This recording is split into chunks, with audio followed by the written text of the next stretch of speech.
Knuckles වනයේ ජෛව විවිධත්වය හැරුණු විට ජලාධාරයක් ලෙස ඇති වැදගත්කම අතිවිශාලය.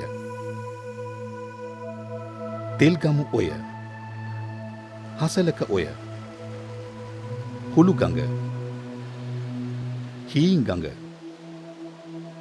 කළුගඟ හා මහ ඔය ආදී ජලමාර්ග රාශියක් මෙම නකල්ස් රක්ෂිතය විසින් පෝෂණය කරනු ලබයි. මහවැලි සංවර්ධන කලාපයේ ප්‍රධාන ජලාශයන් වන වික්ටෝරියා, රන්දෙනිගල, රන්තැඹේ ජලාශවල ජලධාරිතාවයෙන් 30%කට වැඩි ප්‍රමාණයක් පෝෂණය කරනු ලබන්නේ නකල්ස් ප්‍රදේශයෙනි. එමගින් මහවැලි සංවර්ධන කලාපයේ කුඹුරු හා අනෙකුත් පහත් බිම් ගණනාවක් පෝෂණය කරනු ලබයි.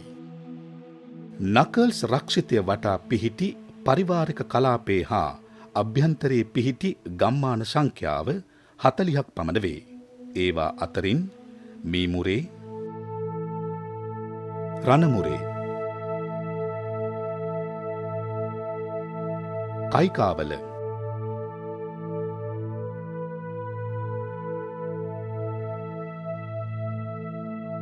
කළුපහන, ගෝමරේ, බඩරැල්ල ආදී ගම්මාන ඉතා සුවිශේෂ ස්ථානයක් ගනී.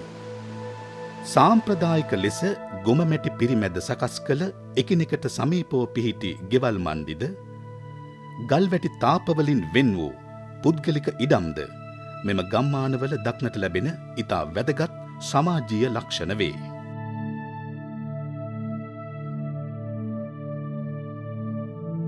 හේන් ගොවිතැන, කිතුල් මැදීම, කරඳබුංගු හෙවත් එනසාල් වගාව, වී ගොවිතැන මෙම ප්‍රදේශවල වෙසෙන ජනතාවගේ ජීවනෝපාය මාර්ග වේ.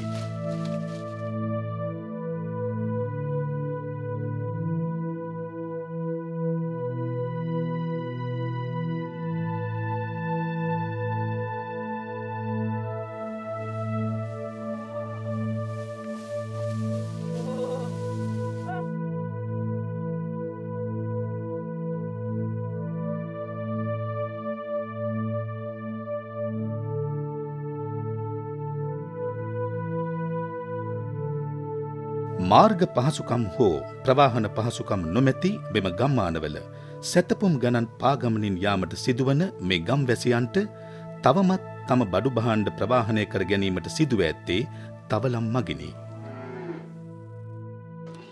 මෙම ගම්වැසියන් කිතුල් මැදීම, ඖෂධ රැස් කර ගැනීම, පළතුරු, මල්, පලා හා මීපැණි ආදී විවිධ ආහාර ද්‍රව්‍ය රැස් කර ගැනීමත්, දුම්මල, වේවැල්, බට හා දර ආදිය මෙම වනයෙන් ලබා ගැනීමත් සිදු කෙරේ. සුළු පරිමාණව සිදුවන මෙම ද්‍රව්‍ය රැස් කිරීමෙන් වනයට සැලකිය යුතු හානියක් නොවුනද මීටර් 10ට වඩා උස් බිම්වල සිදු කෙරෙන කරදමුංගු හෙවත් එනසාල් වගාවෙන් සැලකිය යුතු හානියක් වනයට සිදුවේ.